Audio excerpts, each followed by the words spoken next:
Hello everyone, welcome to Darjeeling Royal Defence Academy.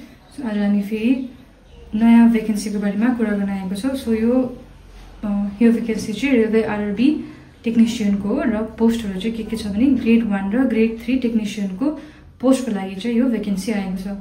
So apply date चाहिँ 28 जुन हो र last date to fill the form चाहिँ 28 जुलाई. So यहाँनिर लगभग कति छ 1 महिना को टाइम पिरियड छ फर्म फिल गर्नको लागि. सो एज लिमिट कति हुनु पर्यो? ग्रेड 1 को लागि 18 to 33 इयर्स अनि ग्रेड 3 को लागि चाहिँ 18 to 30 इयर्स अनि एससी एसटी को लागि चाहिँ 5 इयर्स को एज रिल्याक्सेसन छ अनि ओबीसी को लागि चाहिँ 3 इयर्स को एज रिल्याक्सेसन छ. एजुकेशनल क्वालिफिकेसन चाहिँ हो ग्रेड 1 को लागि ब्याचलर्स डिग्री इन इन्जिनियरिङ और बीटेक बीई और बीटेक गरेको हुनु पर्यो मिनिमम. अनि ग्रेड 3 को लागि चाहिँ क्लास 10 पास गरेको हुनु पर्यो, मैट्रिक्स पास हुनु पर्यो plus ITI from recognised इन्स्टिट्युशन्स.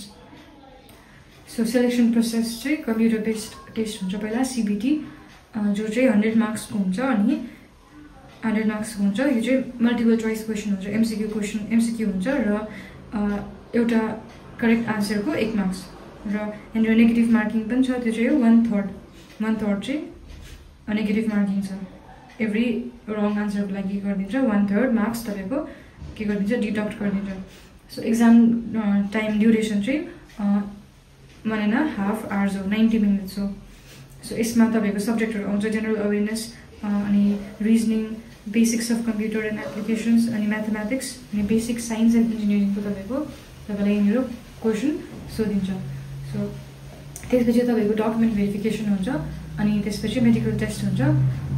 Then after that तपाईहरु चाहिँ इफ तपाईले दामी गर्नुभयो भने तपाईहरु एलिजिबल, तपाईहरु दामी गर्नुभयो भने तपाईहरु सेलेक्ट हुनुहुनेछ. सो यो चाहिँ थियो रेलवे आरआरबी टेक्निशियन रिक्रुटमेन्ट को बारेमा. सो आई होप तपाईहरुको लागि यो भिडियो हेल्पफुल थियो भनेर र जो एलिजिबल हुनुहुन्छ तपाईले यो एक्जाम को लागि ट्राई गर्न सक्नुहुन्छ. So thank you for watching and have a good day.